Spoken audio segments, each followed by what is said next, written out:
अल्हम्दुलिल्लाहि रब्बिल आलमीन वस्सलातु वस्सलामु अला रसूलिल करीम अम्मा बअद फ़अऊज़ु बिल्लाहि मिनश शैतानिर रजीम बिस्मिल्लाहिर रहमानिर रहीम व मुबश्शिरम बिरसूलिन याती मिन बअदि इस्मुहु अहमद सदक़ल्लाहुल अज़ीम। वाजिबुल एहतराम सामईन अस्सलामु अलैकुम व रहमतुल्लाहि व बरकातुहू। मैंने आपके सामने सूरह सफ़ की आयत नंबर 6 का मिडल पार्ट तिलावत करने की सआदत हासिल की है, जिसका तर्जुमा यूँ है, और मैं खुशखबरी देने वाला हूँ तुम्हें एक रसूल की जो मेरे बाद तशरीफ़ लाएंगे, जिनका इसमें गिरामी अहमद होगा। अल्लाह का कौल सच्चा है जो बड़ी ही अज़मत वाला है। अज़ीज़ान गिरामी कदर, इससे पहले तीसरे क्लिप में जो गुफ्तगू हुई वो ये थी कि जो बाइबल है, इंजील है, जो हज़रत ईसा अलैहिस्सलातु वस्सलाम पर इल्हामी किताब उतरी है, जिस पे हमारा ईमान भी है, अगर इस पे ईमान नहीं रखते, जो असल है उस पर ईमान है, तारीफ़ शुदा पर नहीं। ये भी एक ज़हन में नुक्ता रखें। तो वो जो भी है अल्लाह का कलाम है, तो तारीफ़ हम तो उस पर तो नहीं कर सकते ना, वो गलत बात है ना, वो तो कुफर है। तो उसमें बेशुमार मरूर वक्त के साथ, वक्त के गुज़रने के साथ साथ ईसाइयों ने, मिशनरियों ने, उनके मुबल्लिगों ने, उनके राहिबों ने, उनकी गवर्नमेंट ने जो तब्दीलियाँ की, तसरीहात की, और मुस्तफ़ा करीम सल्लल्लाहु ताला अलैहि वसल्लम से इतना बुग़्ज़, हसद रखने के बावजूद भी अल्लाह ताला ने अपने प्यारे हबीब का नाम, इतनी तारीफ़ के बावजूद बिशारत को कि आपका नाम ही अहमद है, इंजील में स्टिल अभी तक महफूज रखा हुआ है। उनको या तो जुर्रत ही नहीं दी, या उनके ज़हन में इतनी हसद और बुग़्ज़ के बावजूद ये आ ही नहीं सका। चंद एक हम मुख्तलिफ़ जगह पर पढ़ते रहते हैं, चंद एक जो बातें हैं वो मैं आपके गोशे गुज़ार करता हूँ, जिसमें हुज़ूर करीम सल्लल्लाहु ताला अलैहि वसल्लम का नाम नामी अहमद है, और ये बिशारत से मुराद मुस्तफ़ा करीम सल्लल्लाहु ताला अलैहि वसल्लम ही है। एक जो उन्होंने ये लिखा है कि अगर तुम मुझसे मोहब्बत करते हो, इंजील की बात कर रहा हूँ, अगर तुम मुझसे मोहब्बत रखते हो तो मेरे हुक्मों पर अमल करोगे, और मैं बाप से दरख्वास्त करूँगा तो वो तुम्हें दूसरा मददगार बख्शेगा कि अबद तक तुम्हारे साथ रहेगा। अक़ीदा ख़त्म नबुव्वत यहाँ भी ये अबद तक साथ रहेगा। ईसाइयों को भी पता है कि आखिरकार जो शिफाहत है आखिर में उधर ही होगी। हज़रत ईसा अलैहिस्सलातु वस्सलाम तो इनकार कर देंगे ना।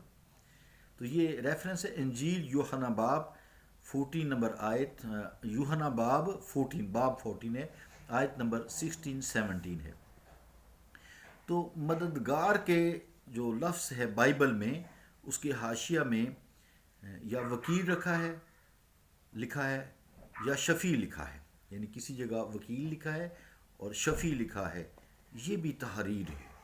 तो इससे हमें ये भी बात मालूम हुई कि ईसाइयों को भी पता है कि मुस्तफ़ा करीम सल्लल्लाहु ताला अलैहि वसल्लम शफ़ी हैं, आखिरत में शफ़ाअत करेंगे। इंजील में भी ये बात लिखी है, चाहे तहरीफ शुदा ही है पर लिखी तो है ना। तो बस अफसोस है आज मुसलमानों को, वो कहते हैं कोई शफ़ाअत नहीं कर सकता। भाई तो नहीं कहूँगा। दूसरी बात जो लिखी है वो ये कि उसके बाद मैं तुमसे बहुत सी बातें न करूँगा, क्योंकि दुनिया का सरदार आता है और मुझ में उसका कुछ नहीं। यूहन्ना बाब 14 आयत 31। तीसरी बात जो तारीफ़ के बावजूद लिखी है, लेकिन जब वो मददगार आएगा जिसका मैं तुम्हारे पास बाप की तरफ से भेजूँगा, यानी सच्चाई का रूह जो बाप से सादर होता है, वो मेरी गवाही देगा और तुम भी गवाह हो, क्योंकि शुरू से मेरे साथ हो। यूहन्ना बाब 15 आयत 26-27।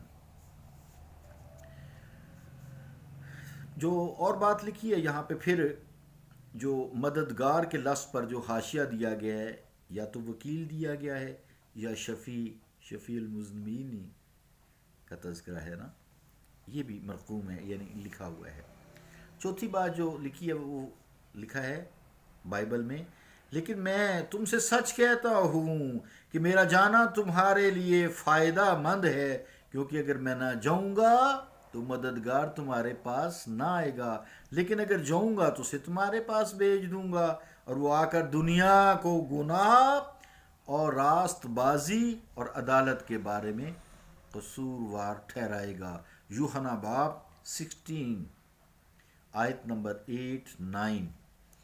عزیزان گرامی قدر، اسی باب کی 13ویں اور 14ویں آیت بھی آپ سماعت فرمائیں، جس کا ترجمہ ہے: مجھے تم سے اور بھی بہت سی باتیں کہنا ہیں، مگر اب تم ان کی برداشت نہیں کر سکتے، لیکن جب وہ سچائی کا روح آئے گا تو تم کو تمام سچائی کی راہ دکھائے گا، اس لیے وہ اپنی طرف سے کچھ نہ کہے گا، لیکن جو کچھ سنے گا وہی کہے گا اور تمہیں آئندہ کی خبریں دے گا۔ یہ دیکھیں ابھی تعریف شدہ کلام ہے، اور یہ تعریف اللہ تعالیٰ نے جو سچی سچی باتیں قرآن والی تھی نا، وہ ابھی تک اس کی بھی حفاظت کی ہوئی تھی، کیونکہ وہ قرآن والی ہیں، حفاظت کی ہوئی ہے اس کی، قرآن والی ہیں۔ جیسے اہدنا الصراط ہے نا، یا اللہ ہمیں سیدھی راہ دکھا، تو آپ نے صحیح راستے نہیں بتائے، حدیث مبارکہ اٹھا کے دیکھ لیں۔ پھر جو سنیں گے وہی کہیں گے، وہی یعنی سنیں گے۔ وما ینطق عن الہوا، میرے مصطفیٰ تو اپنی خواہش سے کوئی بات نہیں کرتے، ان ہوا الا وحی یوحیٰ، یہ تو وہی بات کرتے ہیں جو ان کی طرف وحی کی جاتی ہے، یعنی جو سنتے ہیں۔ تصدیق آ گئی نا۔ اللہ تعالیٰ نے اپنے پیارے حبیب کے بارے میں جو بھی تعریف ہے نا، وہ برقرار ہر جگہ رکھی ہوئی ہے، اس کو بھی کوئی نہیں مٹا سکتا، اس کو بھی کوئی تبدیل نہیں کر سکتا، اور تمہیں آئندہ کی خبریں دے گا۔ وَكَذَلِكَ نُوحِيهِ إِلَيْكَ مِنَ الْأَنبَاءِ الْغَيْبِ، قرآن، اے مصطفیٰ ہم آپ کی طرف اسی طرح غیب کی خبریں وحی کرتے ہیں۔ وَمَا هُوَ عَلَى الْغَيْبِ بِضَنِينٍ، میرے مصطفیٰ تو غیب بتانے میں ذرا بھی کنجوسی نہیں کرتے، بخل نہیں کرتے۔ پوچھ کے تو دیکھو، دنیا اور آخرت کی علوم دیکھو میں نے سکھائی ہے۔ وَعَلَّمَكَ مَا لَمْ تَكُنْ تَعْلَمْ، اے مصطفیٰ میں نے آپ کو ہر وہ چیز سکھا دی جو آپ نہیں جانتے تھے۔ وَكَانَ فَضْلُ اللَّهِ عَلَيْكَ عَظِيمًا، اے مصطفیٰ یہ آپ پر اللہ تعالیٰ کا فضل عظیم ہے۔ صلی اللہ تعالیٰ علی رسول خیر خلقہ محمد وعلی آلہ وصحابہ اجمعین برحمتک یا ارحم الراحمین۔ یہ ابھی سلسلہ چل رہا ہے، آج دوسرے میں دروس نہیں کروں گا، انشاءاللہ تعالیٰ اسی کو میں کوشش کروں گا، بے شک 7 8 10 کلپ جتنے بھی مزید بنتے ہیں، تاکہ آپ کے عقائد درست ہو جائیں۔ ماشاءاللہ پہلے ہی درست ہیں، مراد یہ ایک کنسیپٹ مزید پالش ہو جائے، کلیئر ہو جائے، چمکدار ہو جائے، نور والا ہو جائے، جس میں کوئی دراڑ آنے کا اندیشہ ہی نہ رہے۔ صلی اللہ تعالیٰ علی رسول خیر خلقہ محمد وعلی آلہ وصحابہ اجمعین برحمتک یا رحمت۔